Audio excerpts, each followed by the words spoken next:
Les années 1830, les Français qui partaient là-bas, qui étaient envoyés en tant que militaires pour conquérir l'Algérie, c'était pas la même époque qu'aujourd'hui, c'est-à-dire qu'ils n'avaient pas les mêmes blocages, ils avaient des carnets et ils racontaient assez naturellement tout ce qu'ils faisaient. J'aurais voulu lire un tout petit passage qui montre avec quelle décontraction ils racontaient leurs exploits. On est en 1843. Toutes les populations qui n'acceptent pas nos conditions doivent être rasées, écrit le lieutenant-colonel de Montagnac en mars 1843. Tout doit être pris, saccagé, sans distinction d'âge ni de sexe. L'herbe ne doit plus pousser où l'armée française a mis le pied. Qui veut la fin veut les moyens, quoi qu'en disent nos philanthropes.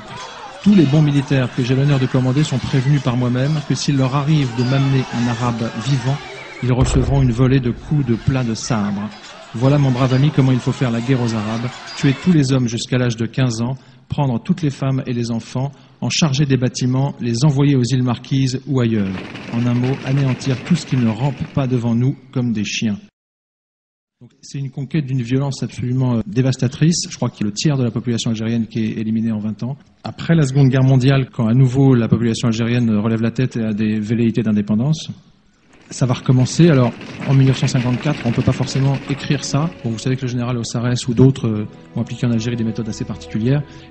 Il faut briser la capacité du FLN à commettre des attentats. Et pour ça, il faut avoir les renseignements à tout prix, à tout prix. Et pour vous, ça voulait dire éventuellement l'usage de la torture? Quelle question, y compris la torture. Ce que la France a fait entre 54 et 62, elle a appliqué en Algérie des méthodes de guerre contre-insurrectionnelle assez sophistiquées qui ensuite ont été enseignées aux dictateurs d'Amérique du Sud dans les années 70. Puis ensuite, les Américains en Irak se sont inspirés des exploits de l'armée française de l'époque. Encore aujourd'hui, ça sert un peu de modèle. Les Français ont, par exemple, fait tout un travail de guerre psychologique pour discréditer le FLN auprès de la population. Par exemple, l'armée française a créé des faux maquis.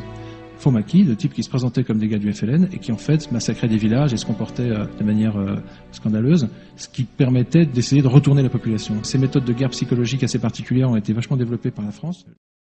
Moi, je suis de ceux qui pensent, et j'assume mes responsabilités, que la France n'a pas à rougir de son histoire.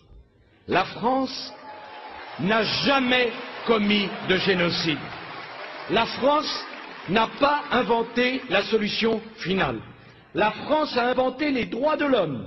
La France est le pays du monde qui s'est le plus battu dans l'univers au service de la liberté des autres. La France n'a pas de leçon à recevoir de ce point de vue.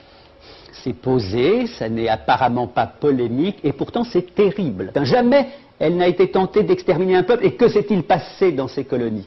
Chaque mot compte chez Sarkozy. Il sait qu'il est en train de faire en sorte que d'un trait de plume puisse être rayé justement ce que des années et des années de réflexion, de travail d'historien, de discussion entre les victimes et parfois leurs anciens bourreaux avaient permis d'obtenir, c'est-à-dire justement de regarder en face l'histoire de France. Ce qui est terrible, c'est qu'il dit nous n'avons jamais commis de génocide et qu'à partir de là, il permet non pas à la France de se réconcilier avec elle-même, mais au pire moment de la France de retrouver leur dignité. Il sait ce qu'il fait, il sait qu'en disant pas de repentance, il dit en fait pas de vérité sur ce que nous avons fait. Je trouve terrible ces propos parce qu'en effet, cet homme, simplement au nom du bon sens, est en train de faire en sorte que la France oublie qu'elle a été à un moment donné indigne d'elle-même.